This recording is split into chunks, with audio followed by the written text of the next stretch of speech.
Assalamualaikum warahmatullahi wabarakatuh. Waalaikumsalam Waalaikumsalam warahmatullahi warahmatullahi wabarakatuh.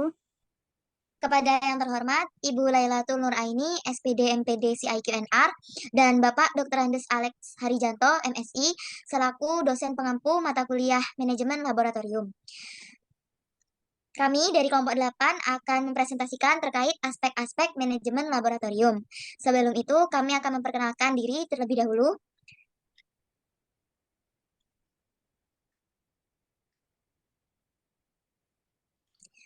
Perkenalkan, nama saya Diva Kanayang Raini dengan NIM 2202 1010 2078 dan perkenalkan teman saya. Saya Fla Apriliani Syafa Sabitna dengan NIM 2202 Saya Feby Putri Wulandari dengan NIM 2202 1010 2080. Saya Dinda Nikmatul Maula dengan NIM 2202 1010 2081. Dan saya Arini Maulidia Lazardi dengan NIM akhir 2119. Baik, selanjutnya, next.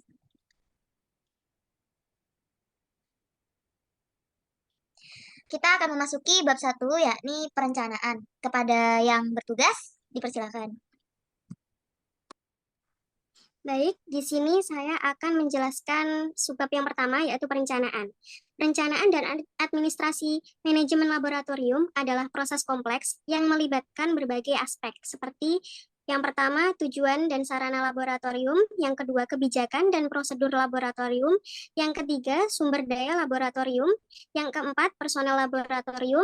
Yang kelima, operasi laboratorium. Dan yang terakhir, keamanan dan keselamatan laboratorium. Next. Proses dan perencanaan dan administrasi manajemen laboratorium harus dimulai dengan penetapan tujuan dan sasaran laboratorium. Tujuan dan sasaran ini harus jelas, spesifik, dan dapat diukur. Setelah tujuan dan sasaran ditetapkan, maka kebijakan dan prosedur laboratorium harus dikembangkan untuk memastikan bahwa tujuan dan sasaran tersebut tercapai. Kebijakan dan prosedur laboratorium harus mencakup semua aspek operasi laboratorium, termasuk yang pertama keamanan dan keselamatan laboratorium, yang kedua penggunaan peralatan dan bahan laboratorium, yang ketiga prosedur pengambilan sampel dan pengujian, lalu yang terakhir prosedur dokumentasi dan pelaporan.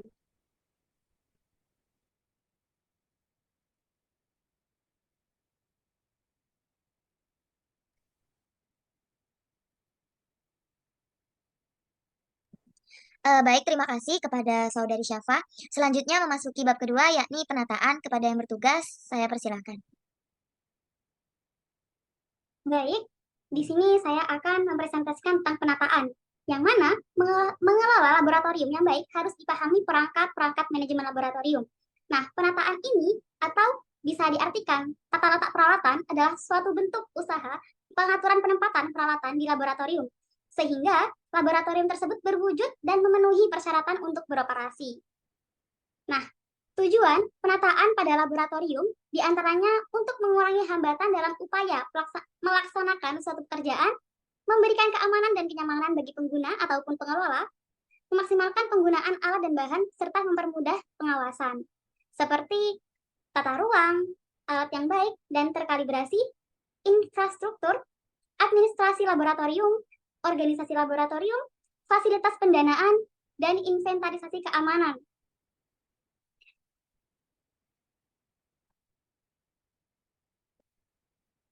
Nah, ada pun beberapa prinsip yang harus kita perhatikan dalam penataan laboratorium, yaitu dalam menyusun tata letak peralatan dan perabotan laboratorium adalah mudah dilihat, mudah dijangkau, aman untuk alat, dan aman untuk pemakaian. Saya kembalikan kepada moderator.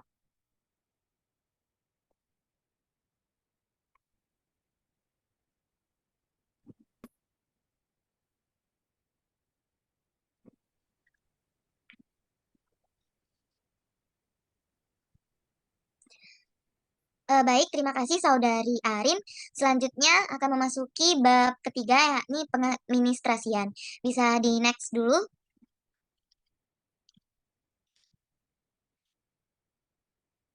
Baik, kepada yang bertugas, saya persilahkan.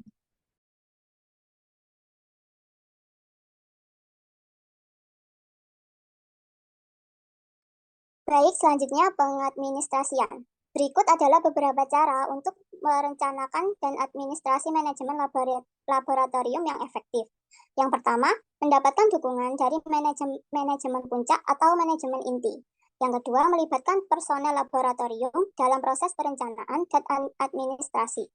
Yang keempat, melakukan audit laboratorium secara berkala. Dalam perencanaan dan administrasi manajemen laboratorium yang efektif, penting untuk memastikan bahwa laboratorium beroperasi secara efisien dan efektif. Selain itu, perencanaan dan administrasi manajemen laboratorium yang efektif juga penting untuk memastikan bahwa laboratorium aman dan selamat bagi personel dan lingkungannya.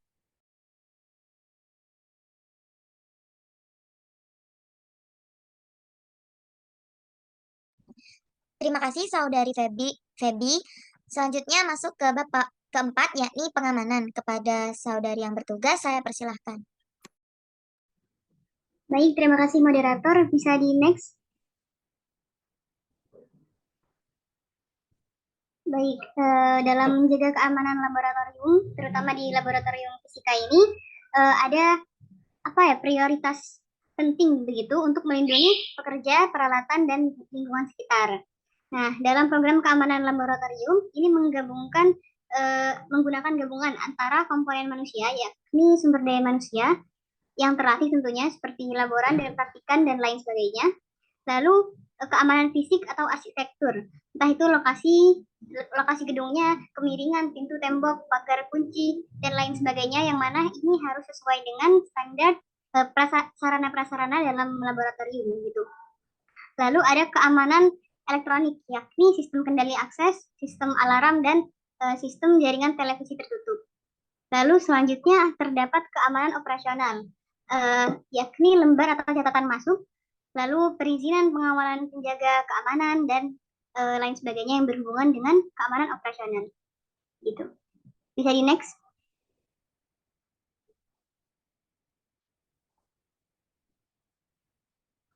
Baik, di sini ada upaya dalam menjaga keamanan laboratorium. Yang pertama, pelatihan dan pendidikan bagi personel laboratorium. Seperti yang dijelaskan di slide yang sebelumnya, bahwa personel laboratorium, yakni laboran praktikan terutama, ataupun asisten laboratorium harus mendapatkan pelatihan sehingga mereka tidak sembarangan dalam menggunakan peralatan-peralatan dan lain sebagainya. Lalu yang kedua, pengolahan bahan kimia yang baik. Karena bahan kimia ini terdapat zat yang memang berbahaya, jadi harus dikelola dengan baik.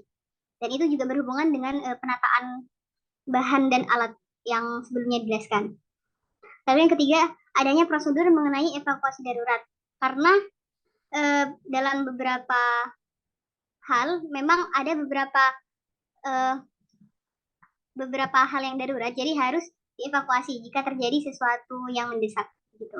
Lalu yang selanjutnya ada pengelolaan limbah yang baik. Dan selanjutnya pemilihan dan penggunaan peralatan yang sesuai dengan standar keamanan. Alat ini juga berhubungan dengan pelatihan dan pendidikan bagi personel itu, karena jika personelnya tidak dilatih begitu, maka mereka akan sembarangan dalam penggunaan alatnya gitu. Lalu yang selanjutnya penggunaan APD atau alat pelindungan diri bagi personel laboratorium, serta adanya alat keamanan lainnya.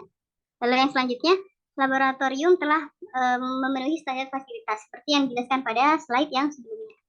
Baik, itu saja. Terima kasih. Saya kembalikan pada moderator.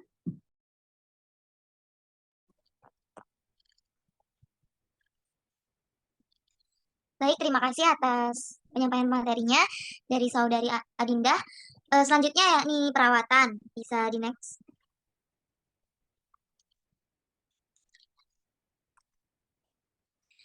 Setelah dijelaskan dari slide-slide sebelumnya, maka laboratorium harus diperlukan perawatan laboratorium. Yakni perawatan laboratorium sendiri merupakan kegiatan yang dilakukan untuk meningkatkan dan mempertahankan mengembalikan peralatan dalam kondisi yang baik dan siap pakai.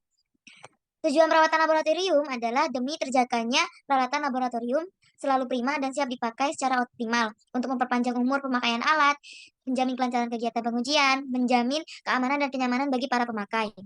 Adapun cara-cara untuk merawat peralatan laboratorium yaitu yang pertama, menyimpan peralatan pada tempat yang aman agar terhindar dari kerusakan. Kedua, membersihkan laboratorium agar selalu terjaga kebersihannya. Dan yang ketiga, menginventarisasi peralatan laboratorium dengan memeriksa atau mengecek kondisi peralatan laboratorium untuk mengetahui adanya alat yang rusak. Di next, kembali.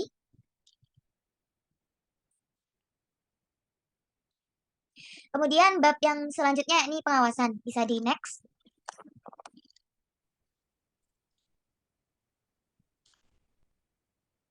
Baik, selanjutnya Kegiatan ada pengawasan. kegiatan pengawasan yang dilakukan oleh pengelola laboratorium yaitu yang pertama melakukan checklist day to day, yaitu selalu mengontrol kegiatan laboratorium setiap hari dan mengawasi kegiatan praktikum. Yang kedua, memonitori penataan barang-barang laboratorium serta menjaga dan memonitori keutuhan fungsi dari barang-barang laboratorium tersebut. Yang ketiga, melakukan pengecekan penerimaan peserta penelitian di laboratorium serta melakukan pemantauan hasil penelitian, praktik ataupun eksperimentasi yang dilakukan di laboratorium. Yang terakhir, melakukan konseling dengan sesama pengelola laboratorium. Baik, sekian, kembali kepada moderator. Oke, terima kasih atas penyampaian materinya dari teman-teman saya. Sekian dan terima kasih. Semoga apa yang kami sampaikan dapat membantu. Wassalamualaikum warahmatullahi wabarakatuh. Waalaikumsalam. Waalaikumsalam warahmatullahi wabarakatuh.